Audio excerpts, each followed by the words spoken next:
हातकणंगले लोकसभा मतदारसंघातून अजूनही ठाकरे गटाकडून उमेदवार घोषित करण्यात आलेला नाही आहे। राजू शेट्टे यांना विनंती करण्यात आली होती शिवसेना पुरस्कृत, मात्र त्यांनी स्पष्टपणे नकार दिलेला आहे। तुमच्याकडून दुसऱ्या उमेदवाराची चाचपणी सुरू आहे का? तुमच्यासोबत माजी आमदार सुजित मिंचेकर देखील आहेत, त्यांचं नाव या संदर्भात पुढे आहे का? हातकणंगले मतदारसंघामध्ये कालच आदरणीय पक्षप्रमुखांबरोबर आमची बैठक झाली।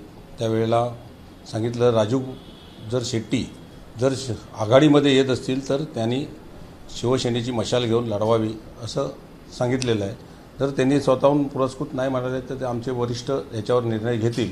पण ज्या वेळेला हातकणंगले मतदारसंघातनं जो बी कोण लढवेल तो आता यावेळेला निष्ठावंत शिवसैनिकच मशाल घेऊन याच्यातनं उतरेल।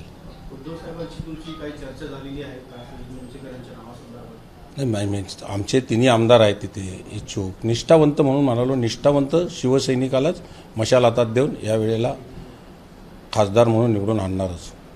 उमेदवारी अर्ज भरायची वेळ आलेली आहे, काही दिवसांनी उमेदवारी अर्ज भरायला सुरुवात होईल। कोण असेल उमेदवार? उद्धव साहेबांची स्पष्ट चर्चा झाली आहे का? म्हणजे चर्चा विरुद्ध महायुतीचा उमेदवार आहे प्लस ठाकरे कोणी असेल, पण यावेळेला आमचा शिवसेनेचा मशालाचा उमेदवार आदरणीय जो पक्षप्रमुख ह्या 1-2 दिवसात देणार त्याच्यावरच आम्ही मशालीचा लढवणारच शिवसेना।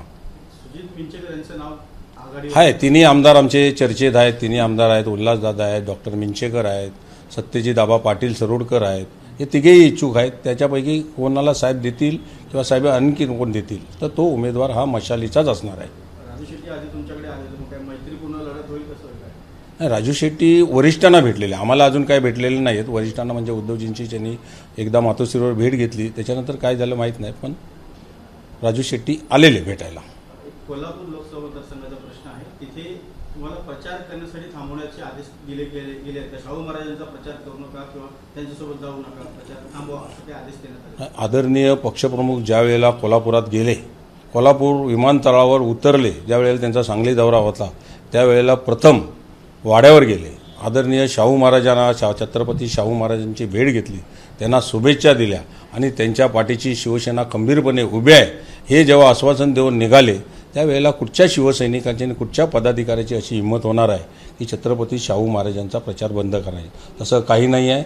आदरणीय शिवसेना पक्षप्रमुखांच्या नेतृत्वाखाली शिवसेना शाहू महाराजांना अधिकात अधिक जास्तीत जास्त मतांनी निवडून आणायचा हा प्रयत्न करून त्यांना संसदेत खासदार म्हणून पाठवण्याचा शिवसेनेने तर निर्धार केलेलाच आहे। एबीपी माझा, उघडा डोळे बघा नीट।